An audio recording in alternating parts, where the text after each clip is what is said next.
I took my last final this morning, so one of the things I want to do with my newfound free time is record a review for the 10 Prince Caspian deleted scenes that are on the DVD and Blu-ray.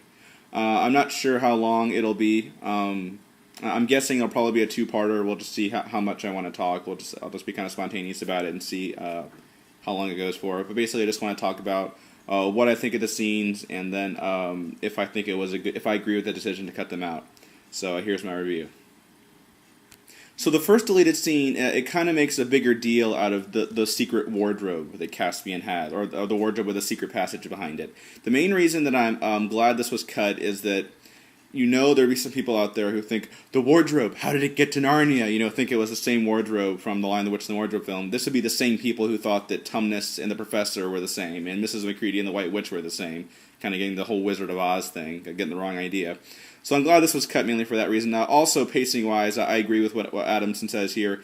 They're like, it's nice how in the movie, after Caspian, they see he's missing, the next shot is Caspian and Cornelius just kind of running along. And instead of, in this one, it cuts to sort of a still shot. And it just kind of stops for a second. And so, pacing-wise, yeah, I think it was a good decision to cut this. This deleted scene has a couple cool things for fans of the book. Obviously, they make a bigger deal out of the apples, which is really cool, and they talk about the sandwiches, which is also briefly mentioned in the book. I think it was a good idea to cut it out because, in the movie, you see, Edmund says, where do you suppose we are? It's like, I don't remember any ruins in Narnia. Then they look up there, and it kind of kills the moment, which I like. It kind of kills a joyful moment, and it immediately it makes it a little more of a mystery. Wait a minute, where are we, and what's going on? And it makes much more sense to just go ahead and cut to them in the ruins. Like when he says, well, I don't remember any ruins in Narnia, looking up there, it makes more sense to just go ahead and cut to that and get into the mystery of it, rather than have a joke here. Like, actually, that is kind of funny about, I left the train station in England, that Peter says here. That's kind of funny.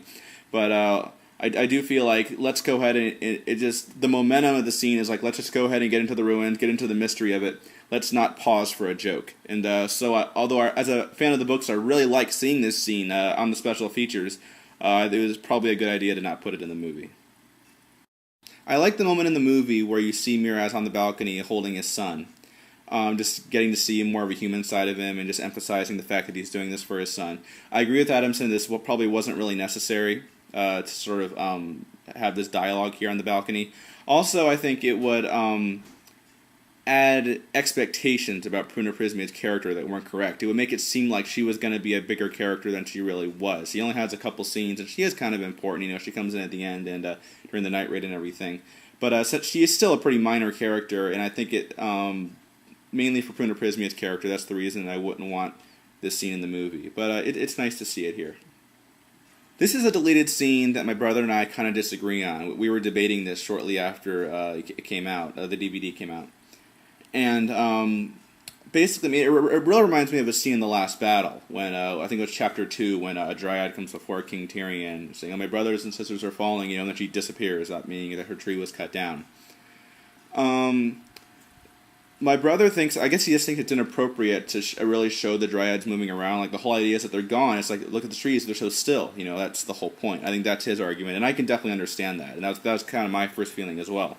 I thought about it more and just thought it's really cool to see the Narnians, actually see it happening, to see the trees actually dying, and the tree getting cut down and everything, and the magic being suppressed. King Miraz, putting his foot down and just like suppressing the magic, and see what's happening to Narnia. The magic is almost gone, and or I guess the whole idea is that it should be completely gone. There shouldn't be anything left. Maybe that would be my brother's argument. So I can understand that. But I like that, seeing actually seeing Narnians killed, actually seeing the dryads dying. I also like it because it would emphasize, it would make the bridge a real symbol of the Telmarine rule and the Telmarine suppressing the old stories and the old ways. That's really what it is in the book. It didn't really come across that way so much in the movie. But if you have the trees that are making the bridge, like you actually see spirits of trees dying because of it, that would really emphasize that idea and that symbol. So that'd be the positive side of putting the scene back in. On the negative side, I think what you have is the dream scene where Lucy sees Aslan in the dream and she's sort of surrounded by the dryads. That really should be the first time we see dryads, I think. If we see a dryad here, even if it's a dying one, you could argue that it would take away from the power of that dream scene, because the whole function of that dream scene, I think, is that it gives you just a little taste of what Narnia used to be like. That's the only time in the movie where it's just how Narnia used to be, all magical and everything. And then there's the whole, before then there weren't any spirits, and now all of a sudden there's this relief, I think, as actually seeing the Dryad for the first time in the movie. So I'm kind of caught between those two ideas. On one hand, yeah, maybe it would really take away from the power of that scene, which is one of my favorite scenes in the movie. And then on the other hand, it is really cool to see the Telmarines actually, suppressing Narnia, and it does add to that symbol. So I'm kind of caught between. I'm not, pacing wise, I'm not sure, because I haven't really thought about where exactly this would be in the movie. But so I'm kind of caught between those two things. I'm not sure if this should have been in the movie or not. This is a deleted scene that when I was watching the movie, I really felt like this information was missing. I really felt like Aslan's How just kind of came out of nowhere. It needed some kind of setup. You don't have to go into this big history or anything, but some kind of acknowledgement that, okay, here's a new location. I would think, I haven't really asked any non-readers about this, but I would think that if you haven't read the book, and when they find Aslan's How, it's like, wait, am I supposed to know what this is, or something? And so I think this would give it some explanation. I like that it still keeps a surprise. It doesn't say the stone table now, because it's a really cool moment when they figure out this is the stone table, when they actually get inside there and Caspian lights the fire. So this doesn't ruin that moment. I like that. And of course, there's that whole idea of Glenstorm says only the mice knew of its existence. That might not mean anything if you haven't read the book, but if you have, that's about, in the book, there's at the end, Aslan tells Reepicheep that it was his ancestors, that those were the mice that actually were nibbling away at the cords that bound Aslan. And that's when they started to be talking mice. This is about as close as we get to a reference to that. But mainly, so as a fan of the book, I like that bit about the mice. But mainly the reason I think this would have been good to keep in is because we need some kind of acknowledgement that, okay, here's a new location in the story, instead of, am I supposed to know what this is? There needs to be some kind of acknowledgement there. And a little bit of, little background there, but the mice knowing where it was is also nice. So this is a scene that I think would have been good to put back. I would have liked it if this had been in the movie. So here's another deleted scene that when I was watching the movie for the first time, I really felt like this was missing. The fact that Peter says, I think we waited for Aslan long enough, and then just cuts straight to Edmund flying in on the Griffin, the beginning of the night raid.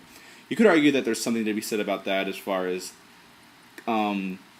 associating that line, we waited for Aslan long enough, with the night raid. Just like that's the beat right there. It just cuts straight to the night raid after he says that. I can kind of see the value in that, but I really felt like it was a little too fast, and it also emphasizes the fact that Lucy doesn't like this, and that's one of the reasons. Obviously, someone has to stay back and stay behind, I guess, and rule the Narnia. And it's just as Susan in The Horse and His Boy stays back.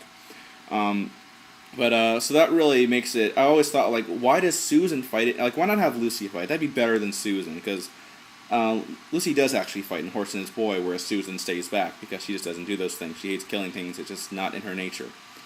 This kind of interests that, like, it's good to actually have Lucy disagree with the night raid, and be very vocal about that, and this really emphasizes that. So overall, I really felt like when I was watching the movie for the first time, that we needed one extra beat to set up the night raid. So I think this would have been a good scene to put back in the movie, or to put in the movie. So here's just a little moment at the beginning of the night raid when they're sneaking into Cornelius' study, where Trumpkin falls and Susan catches him. And the main reason I don't like this scene is that it seems like a pretty obvious reference to Lord of the Rings, where Legolas catches Gimli by the beard when they're crossing the bridge. And so that's the big thing. I mean, Narnia has a tough enough time being taken seriously in its own right without being compared to Lord of the Rings, without putting in an obvious reference to it. So that, obviously it's not his beard, it's sort of his shirt or belt thing, but still I wouldn't like that. And apart from that, this could go either way, as far as it might be kind of a nice, the whole audience holds their breath, kind of moment. It might be kind of cool and emphasize the secrecy and the danger of being discovered. Maybe we could have made it a little more intense. But so it's just the fact that it's a kind of an obvious Lord of the Rings reference that makes me glad that they didn't put it in the movie.